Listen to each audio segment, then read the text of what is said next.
Ya, beralih ke informasi berikutnya pemirsa. Saham-saham sektor infrastruktur mencatatkan kenaikan tertinggi di sepanjang sesi pertama hari ini dan mendorong IHSG berakhir di zona hijau. Dan kita akan simak informasi selengkapnya dalam Topic of the Day berikut ini.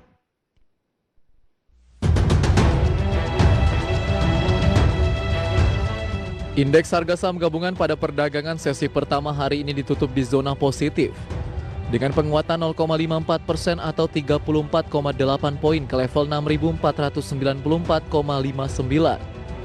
Adapun mayoritas pergerakan sektor saham di Bursa Efek Indonesia menguat dengan kenaikan tertinggi di saham sektor infrastruktur sebesar 1,4%, diikuti sektor industri yang menguat 1,2%.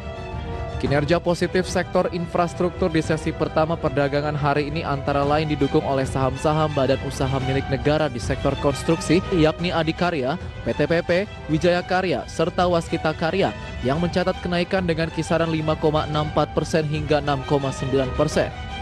Kinerja positif di sesi pertama hari ini juga dibukukan oleh saham dua emiten konstruksi non-pemerintah, yakni PT Akset Indonusa Tbk yang mencatat kenaikan sebesar 3,05% ke level 270, serta PT Total Bangun Persada yang membukukan kenaikan 0,61% ke level 332. Selain itu, saham BUMN infrastruktur lainnya yakni PT Jasa Marga Persero Tbk juga membukukan kinerja positif dengan kenaikan sebesar 4,79% ke level 4.160. Menghijaunya saham sektor konstruksi dan infrastruktur terjadi setelah Presiden Joko Widodo menerbitkan Peraturan Presiden Nomor 93 Tahun 2021 yang merupakan perubahan atas Perpres Nomor 107 Tahun 2015 tentang percepatan penyelenggaraan prasarana dan sarana kereta cepat Jakarta-Bandung. Belet yang ditekan oleh Presiden Jokowi itu merevisi sejumlah ketentuan. Di antaranya pendanaan proyek kereta cepat Jakarta-Bandung menggunakan dana APBN dari sebelumnya sempat tidak diperbolehkan. Adapun Wijaya Karya dan Jasa Marga menjadi perusahaan yang tergabung dalam konsorsium pembangunan kereta cepat yang saat ini dipimpin oleh PT Kereta Api Indonesia. Secara sektoral, saham-saham sektor infrastruktur saat ini terdampak positif dari sektor konstruksi yang dalam beberapa waktu terakhir mengalami tren perubahan menjadi bullish.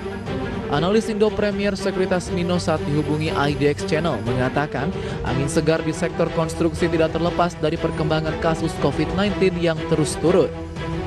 Dan dengan tren penurunan tersebut, pemerintah pun kembali fokus ke pembangunan infrastruktur.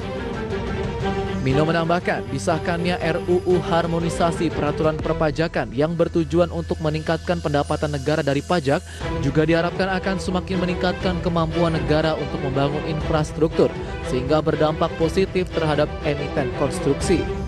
Selain itu, faktor musiman di mana pemerintah cenderung memperbesar belanja infrastruktur menjelang akhir tahun juga diprediksi Mino akan menjadi sentimen positif bagi emiten konstruksi.